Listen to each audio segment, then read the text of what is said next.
we're going to be talking about endure and specifically building faith for the long run.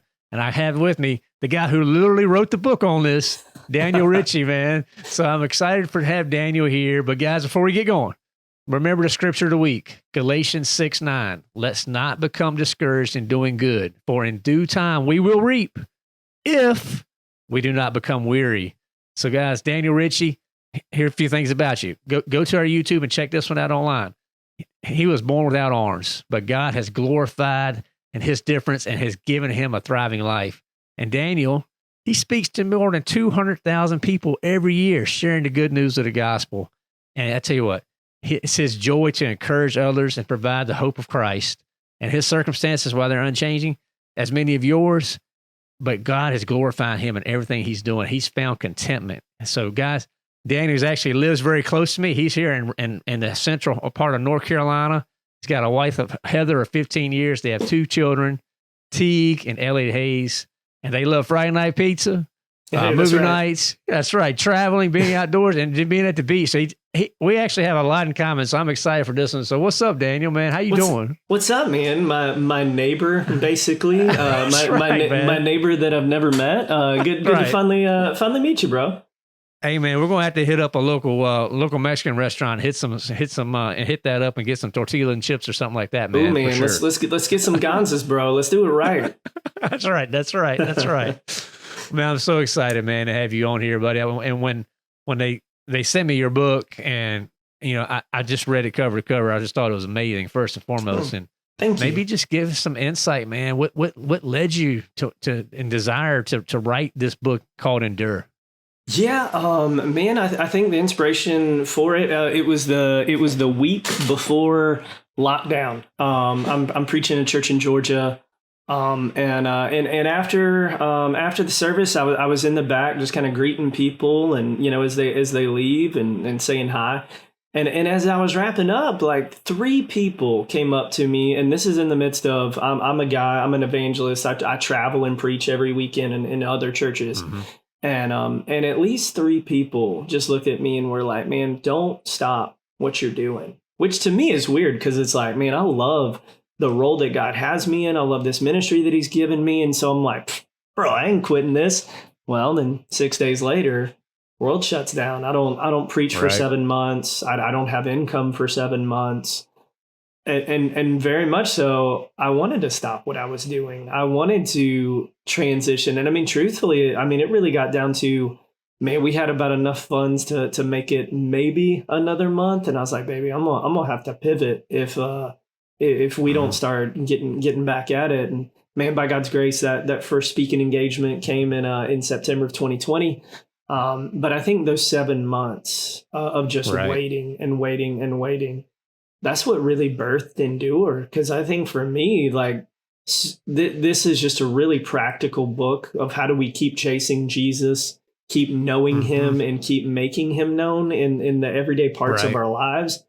And so I think these were the rhythms that kept me sane in those 7 months. And I'm like, man, I think this is something that can help a lot of people moving forward, and not just me for that time in my life. No doubt, man. No doubt. And for the listeners, so like the book just came out, right? Earlier this year? Yeah, it came out in February. So it's barely been a month. Nice. Literally hot off the presses, right? Yeah, man. Oh, no doubt. No doubt. That's awesome. That is so awesome. And we love to bring that type of stuff to you guys, right? That it's fresh. And I'll tell you what, I couldn't put it down, man. And it was thanks. I want to unpack some of these case studies because I thought they were just amazing, but maybe just start off like, what is your definition of endure, man? How do you define that to somebody, man? Yeah, man. I think endurance is just in the aspect of to keep at it. I think even like your verse of the week this week, Galatians 6:9, like for us to just simply not grow weary of doing good, for we will reap in due season if we don't stop, if we don't quit. And so I think for some of us, just to simply endure, like some of us are really going through some stuff right now. Like we're struggling, we're in darkness, it seems like we're fighting uphill. Endure means, man, it's like, it might be clawing and scratching and scraping, trying to get by, but I'm not going to stop. Like, I'm not going to stop trusting the Lord. I'm not going to stop making the Lord known in my life. And even if it's in just like, man, just small ways, I think for us to keep at it, that's endurance in a nutshell. Right, man. Now, for you, for the book itself, you talk about those 7 months. You went from full-time employment to, man, what am I doing? Your calendar sounded like it emptied. Oh, So no doubt. So was that when you started writing this? I'm trying to get an idea of like, when did you actually pen to paper? I mean, pen to paper, it probably didn't happen until like it was after the fact. It was probably like fall 2020. Okay.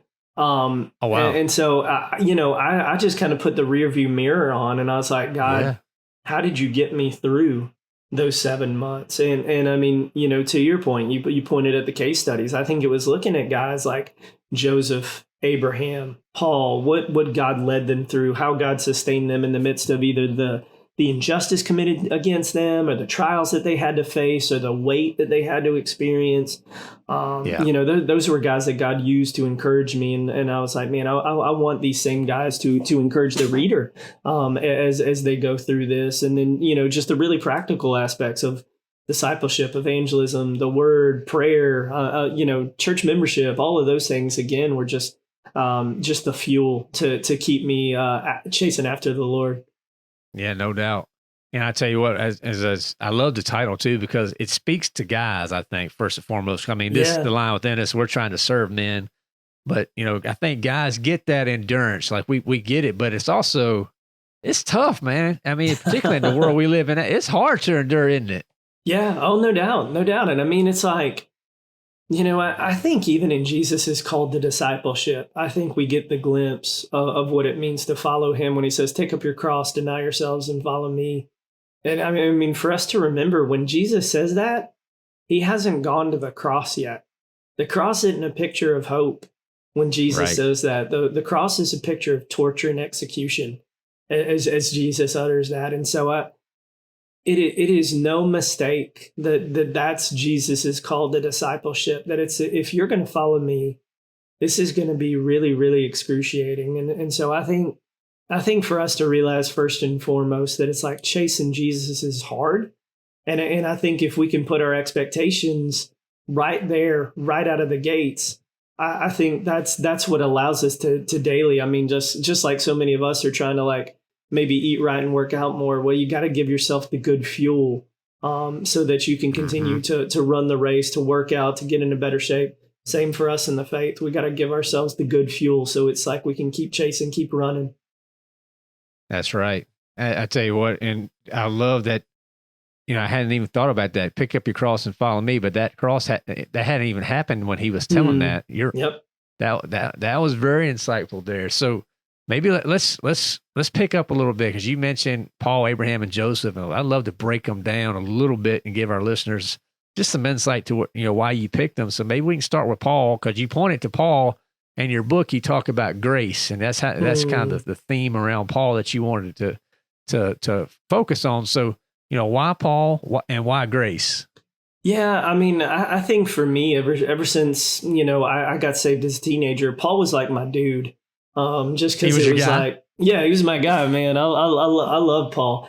And I think in a lot of ways it was Paul's suffering that drew me to him in those early days. It's like, here's a dude that's been through it, and yet he can still say, like Philippians 4, like, I've learned to be content, whatever the situation that I find myself in. Or, here's a guy who's marked by, I mean, honestly, God did a lot of good stuff through him, but he also had to walk through a lot of persecution, a lot of hurt, a lot of suffering.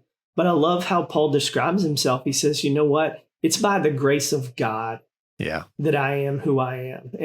And to me, especially in that chapter, it's that picture of grace that even though this guy has a circumstance, a group of circumstances around him at all times that don't seem very good or glorious, that Paul's saying, nah, it is. It's gracious, it's good. And I think for us to have that sort of grace-soaked perspective that even though life might not be going according to our plan, there's still graces we can count and celebrate. And I think it's a pretty important habit for the believer to pick up, to count those graces, to keep chasing the Lord. No doubt. Absolutely. And it's also just from a guy standpoint, I think we need more grace, period.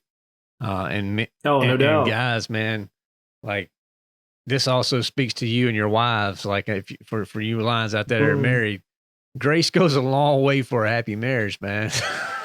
That's right. That's right. No doubt. No doubt, man. That's a good word. It's a good word. Absolutely, brother. So, I mean, as you look through Paul and what you're trying to talk about there with grace and endurance, you really talked about how to run without relenting. So did that kind of lead you up to that point there with Paul? Yeah, I mean, I think, here's a guy who, I think with a very clear mind as he writes, his what we think of as Paul's last letter, as he writes to Timothy when he says, listen, I've fought the fight, I've finished the race, I've been poured out, I've been wrung out. Here's a guy that I think in a lot of ways, his philosophy is Philippians 1:21, to live as Christ, to die as gain. Mm-hmm. And he's a guy that I think in a lot of ways he did it. I mean, did he have tough moments? Yeah. Did he fail at times? Yeah. Did he sin? I mean, look at Romans 7. He says, I know what I should do and I don't do it. I know what I should not do and I do that. Who's going to save me from this body of death? Here's a guy who had been through it all. Yeah. And yet I think with a clear conscience, he can say at the end, man, I chase Jesus with all I have. And so I think he's a good example for so many of us guys to look to and to go, here's a guy that ran well. Here's a guy that I want that same thing said of me at my funeral. That's right. It's like, he just loved Jesus well, man. He loved Jesus, love others. And I think that's a pretty good standard for us men to aspire to. Absolutely. And not to mention the fact, I mean, he wrote a lot of this, imprisoned. And up against it. Like, when we should just, if you talk about throwing in a towel, he's writing some of the most powerful scriptures we have out there for endurance and faith and growth, man. It speaks to it. Yep. You're right, man. I mean, Paul writes the book of joy, the book of Philippians, sitting in a prison cell, not know if he's going to live or die. Right. And yet he can say, I'm content. I'm content in whatever situation that I find myself in. I strive for that, man.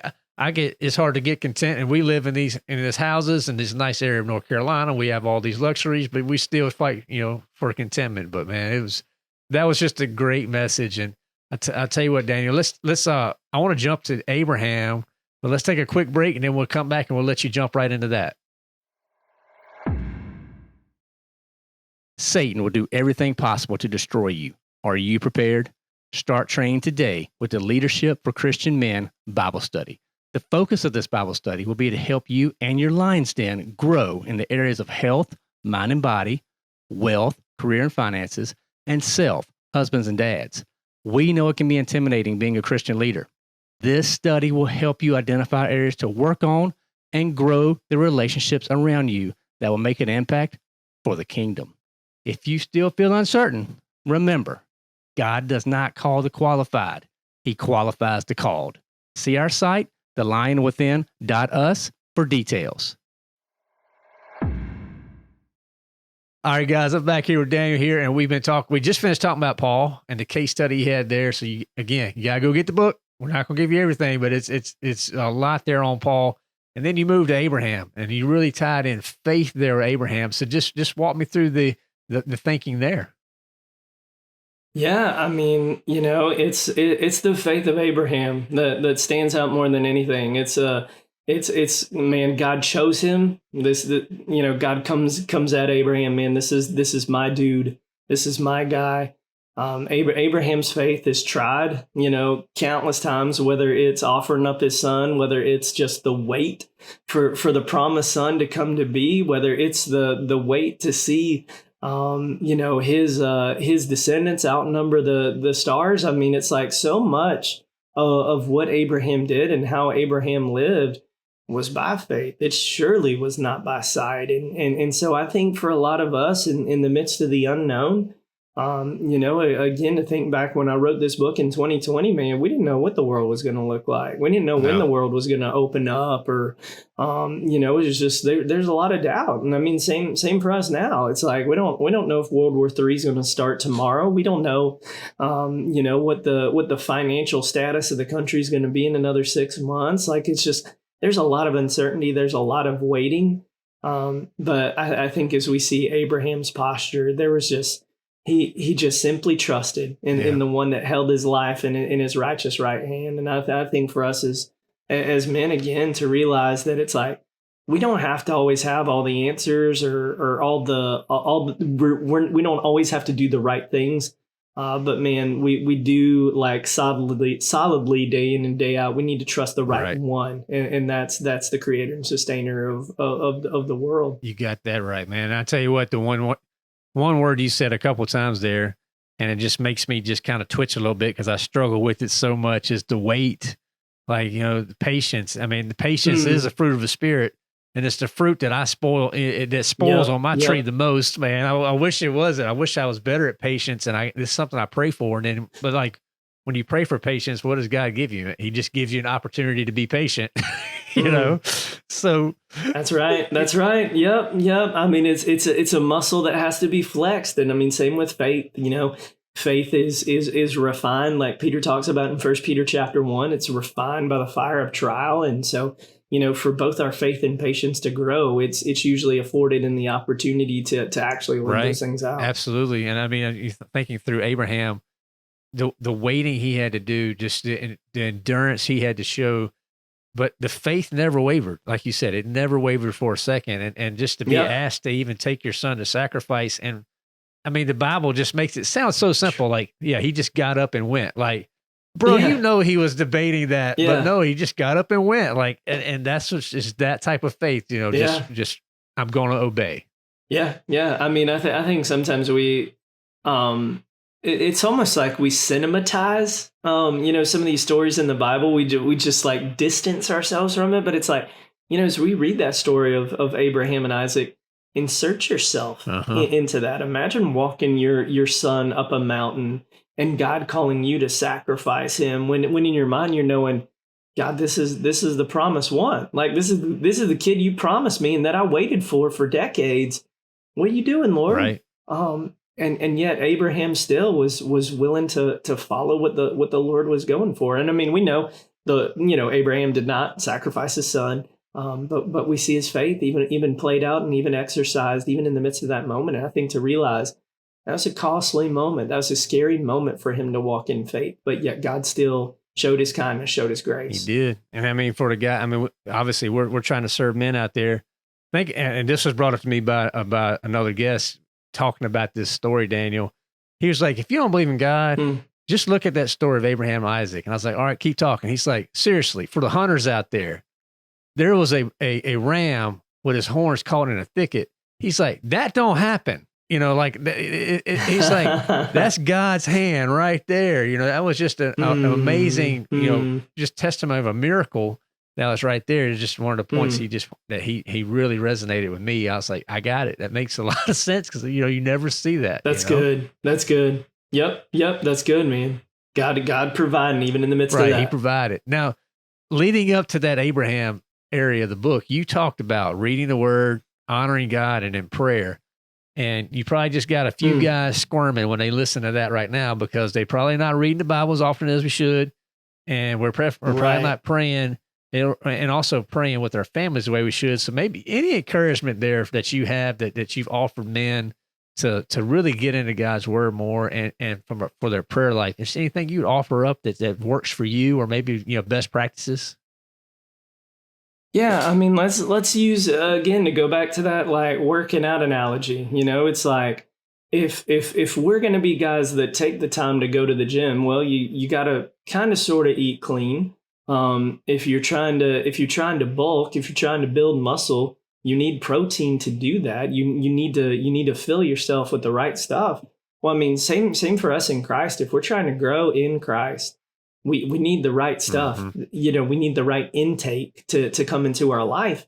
And that is prayer in the word. And listen, like, you don't same with diets. If you go all in on the diet straight out of the gates, cut out all the bad stuff, and you're only eating like rabbit food and grass, you're going to quit. You're going to quit in 10 days.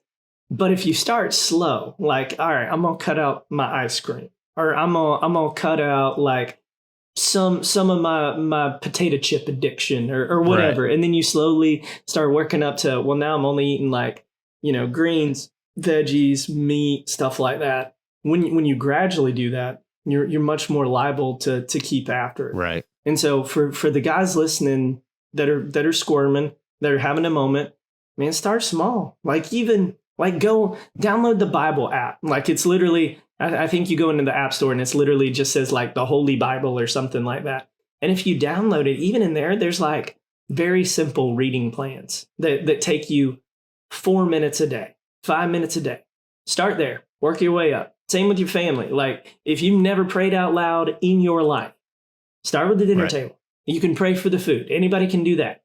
And then move on to praying over the kids at night as they get ready to go to bed. Move to praying over your wife. Move to praying over your kids, like just while you're taking them to school or taking them to a ball game. Like it slowly builds. And so I just encourage guys, start small, work your way up. Great advice. I don't know why you had to start with ice cream, man. I don't know, you got something against ice cream, but that's just, that's for another conversation. Bro, no. I'm preaching to myself, man. I have a very unhealthy ice cream addiction. It's something about it, man. Me too. I literally had some for dessert for lunch there, but I shouldn't have said that. Now my wife would be getting on me. Ooh, but man, that's a good lunch right there. I like it. I try to do those calories earlier in the day. You know what I'm saying? There's just something about it. I feel like I got more time to burn them, but who knows? Hey, I like that. I respect that philosophy. I'm gonna do ice cream for breakfast tomorrow then, because then it gives me a whole lot more time to burn it all off. day. That's right. Yep. But great tips though on taking your time and stepping into it. Because I've seen guys just like you said, jump in all in on a workout program. They burn themselves out at the gym. They can't walk for 2 weeks and then they're done. Right. I mean, you really just need to slow step it, and then but you also.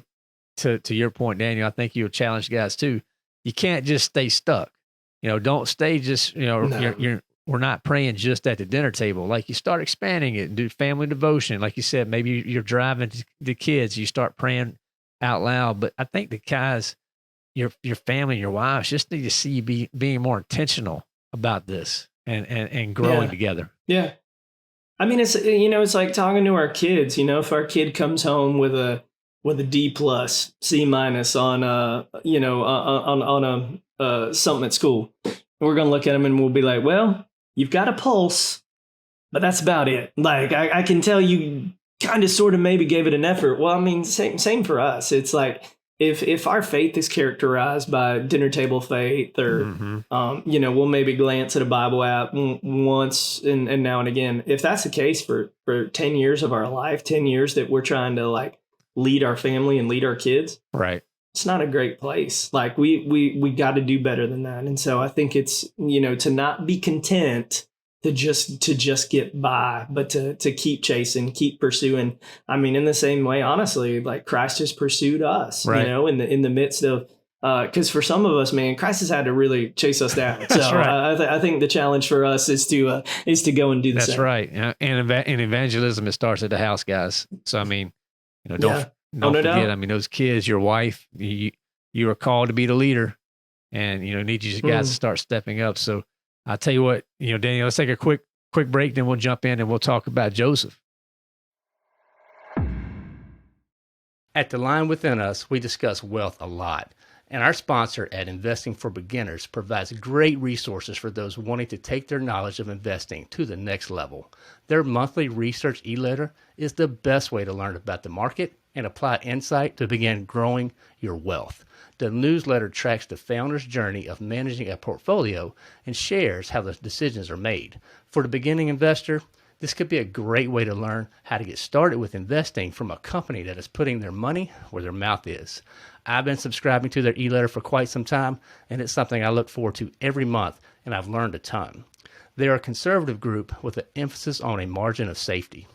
The Lion Within Us listeners can receive 15% off the monthly e-letter by visiting thelionwithin.us/IFB, that's Investing for Beginners, and using the promo code LION at checkout. That's thelionwithin.us/IFB, and use promo code LION to receive 15% off your monthly research e-letter. All right, guys, we're back. So we're here with Daniel. We're talking through his book, Endure, and we've really talked about Paul. We've talked about Abraham, some things there, grace and faith, and then he gets to Joseph. And Daniel, once you get to Joseph, you start talking about suffering. So, unpack that a little bit for us. Yeah, I mean, man, you want to talk about the picture of especially suffering at the hands of others. Here's Joseph. His brothers are jealous of him. His brothers hate him. His brothers end up eventually selling him into slavery. Joseph goes off, is a slave for a while, works in a pretty high up government official's house, but he's an upright dude doing all the right things, and I guess apparently it's a somewhat good looking dude. And Potiphar's wife comes around, who's the guy that Joseph works for. She basically begs him to commit adultery. Joseph ain't about that, and in the midst of all of that, him backing away and resisting temptation, well, the woman turns around, lies about Joseph, said he basically tried to rape her, and Joseph gets thrown into prison even more, suffers more. And yet, even in the midst of that, God raises him up out of that. He ends up seating him at the right hand of the king. Joseph becomes one of the most powerful men in Egypt. And it's like, that's the drive-by of just what happened in Joseph's life. But that was round about 10 to 15, 20 years of just hardship that this dude went through, man. He just went through it over and over. And yet Joseph continued to find favor with God. Joseph continued to proclaim the goodness and the grace and the plans of God. Here's a dude that he suffered injustice in heaps. And yet once, never claps back at the Lord, never gripes, never groans, just trust God with what's next. And I think for a lot of us as men, even in the midst of our suffering, to realize it's God's still on his throne. God still has a plan. Even in this, God is bringing about, maybe he's trying to teach me something about my sin. Maybe he's trying to teach me something about me, maybe just trying to teach something about himself and his grace. But I think it's for us to trust the fact that even in our suffering, God has a plan. God's going to do something in us and through us. Right. Absolutely. And when you look at Joseph, just like you said, he was up against the wall so many times, even in the prison. I mean, he thought he was going to be out. And then when you look at the Bible, he had to wait 2 more years. It's come on, it's but that, you were hoping that it would get out immediately, but no, it was 2 more years of endurance and waiting and patience. Mm-hmm. And it just speaks. I think he's one of the people in the Bible that we just personally, we don't study enough. And there's so much that we can learn from Joseph. I just think he's somewhat overlooked sometimes, some of the great heroes of the Bible. And Joseph is not often talked about, but he should be, because there's a lot to be said for suffering and endurance the way he prevailed. Yeah, man. You guys want to do a good character study, man. Jump into the Old Testament, read through Joseph there in Genesis, man. There's some good lessons, I think, for us as men to glean, for sure. Absolutely. And Joseph, you call it waiting well towards the end of your book. He had to, he had to really, just have that patience to endure on that waiting, but maybe explain what waiting well, what that means to you. Yeah, I mean, I think waiting well, so many times I think it's going to be to keep frustration at bay, because it's a lot of times we're not patient. We don't like to wait, like we've been talking about. But then I think too, it's sometimes we just want things now. We just want things immediately. That's the way our culture is set up. We can get food in the blink of an eye. We can get DoorDash in 20 minutes right to our front door. We can, ask Alexa for the answer to just about anything and get it in 5 seconds. I mean, we're very much so groomed to want things right now. Mm-hmm. That is not always the way that God works. Sometimes God is at work very slowly, man, to prepare us for what's next or to answer the prayers that we have for what's next. Sometimes our waiting and our trusting and our hoping is God at work in the wait. And so I think sometimes we have to go to war against our doubt, our fears, our insecurities that are going to rear up in the midst of that wait. Mm-hmm. No doubt. Absolutely. I'm curious for you, Daniel. The book's called Endure. And, during your bio, I mentioned, you have some circumstances and you were born without arms. You've had some to really face endurance in your life. Maybe could you just speak to your personal journey a little bit and help our listeners understand some of what you've had to endure and how you've grown through it? Yeah, I mean, in the physical sense, man, trying to make my feet become my hands, I guess, so to speak. Those were times that it did take a lot of work. Learning how to write with my feet or learning how to type on a computer with my feet. That just it took a lot of practice. It took a lot of trial and error, which meant it took of dealing with a lot of failure. But I think too, man, just in the midst of my circumstances, I think in me being where I am today, it's like to be not defined by my circumstances. Cause Right. I came to Christ at 15, first 15 years of my life. I very much so defined myself by my armlessness, Mm-hmm. which at times, it can be really cool. Most other times though, it's not a great thing. Right. A lot of times I remember being just super jealous of you guys with arms. Like, man, must be really nice to open a door with your hand. Must be really nice to be able to eat a piece of pizza with your fingers and not your toes. There's a lot of jealousy, a lot of frustration. And that was just because I was seeing my life through the lens of my circumstances. But when I came to Christ and to see my life as the picture of being one who is fearfully and wonderfully made, one who God has rescued and redeemed for a purpose, and that God very much so was going to use me and my life to show the world more of who God was. That's really what helped keep me going. It wasn't like a try hard mentality. It wasn't like a you can do this. Man, it really was just seeing my life through the lens of how God had formed me and how God had rescued and redeemed me. That's what gave me the fuel to keep going, keep enduring. Right. That's absolutely beautiful. Absolutely beautiful. Now, on this Endure, the book that you wrote, what do you hope people take? Yeah. What do you hope people take away from it? Man, I hope people don't, it's like this book's super practical. Like each chapter is going to have like 6, 7 takeaways. Man, I'm not telling you that by the time you finish, you got to do all 75 of the things that I listed out in the book, for you to make it.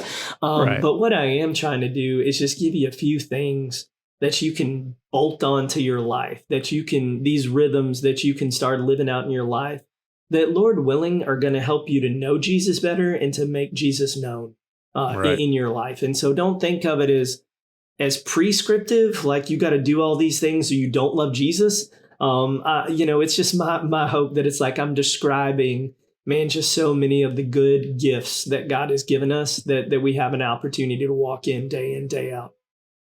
Absolutely. Absolutely. Now, how about there may be a guy that's out there right now who's he's listened to this whole conversation, but he still feels up against the wall. Maybe he's ready to give up. So what do you tell the guy that's ready to give up around endurance? Any parting advice that you like to offer out there? Man, if you're in that spot, don't suffer in silence. Man, it is, if there is anything in scripture, and I mean, especially we talked a lot about Paul. You look in the book of Philippians 4:13, I can do all things through Christ that gives me the strength. If there's anything that scripture is pointing us to, it's the reality that in this life, we don't got this. Like in my own power, in my own strength, I can't do this by myself. Right. I need God's help and God's strength. But B, I need guys around me. Like, Galatians says, was it Galatians 6? Bear one another's burdens and so fulfill the law of Christ. Some of us, like, we need to lay these burdens at the feet of the Lord We need to lay these burdens at the feet of other men. Because you know what? You're not the only one struggling. Right. You're not the only one suffering and feels overwhelmed right now. The vast majority of people are in that boat. Yeah. So don't think you're broken, man. Ask for help, get encouragement, get accountability, get somebody that can kick you in the tail. And that's going to be what keeps you on this path to chasing after the right things. That's right. And I mean, that's really why we built the Lions Den, guys. We want you guys to be able to connect with like-minded, men that can challenge each other, be the iron that sharpens the iron. And, great advice, because, you don't have to do this alone. You do not have to do this alone. That's right. That's right. Well, Daniel, this has been great. So for people that want to connect with you, learn more, find the book, where do you want people to start looking? And we'll make sure all this is in the show notes, but if you want to give a shout out, that'd be great. Yeah, a great place to start is just my website, danielritchie.com. It's got all my social media links in there, so that way, if we want to interact and talk, more than welcome to do that. I mean, if you want to bring me in to come speak to your group, preach at your church, there's a little tab in there for that, and then there's links to the book as well. You can find the book on Amazon, and get it delivered to your door in 24 hours, man. So there's definitely some options out there for sure. Absolutely. And we'll make sure all those links are in the show notes, guys, for connecting with Daniel. And don't forget the question of the week that, we have for you guys. We brought it up on our SKO. We'll be talking about it again on Friday. When life gets hard, will you choose to endure or retreat? Guys, you think about that. You have a choice to make. So Daniel, any final thoughts you like to have, or you'd like to share? Man, I think for us as men, it's like, endurance seems so big, but like we've talked about, man, take it one step at a time. Take it little bite-sized chunks at a time. It's like, our faith matters enough to give it a lifetime investment. Our family matters enough for us to give them a lifetime investment. And that starts in baby steps, but then too, those baby steps grow. So don't be stagnant, don't be lazy. Man, invest and give your 110% to the most meaningful thing that you can do as a man. Absolutely. You got to step in here, guys. So, Dan, this has been wonderful. Thank you so much, Daniel. Guys, if you like, if you like this conversation, share it with other people. There's probably guys out there who needs this encouragement. So take that phone out of your pocket right now. Instead of just consuming, actually share it with somebody. Send a text message. This may be the type of conversation that picks them up. Go to the linewithin.us, check out our Bible study, because that Bible study talks about a lot of this stuff that we wrote just for you guys. It's free. Go download it. Check it out. And we're here to serve you. Give us a rating and review. And guys, I pray again that you remember Galatians 6:9 and just do not become weary. We're here for you. So go check us out. Join the Lions Den and unleash the lion within.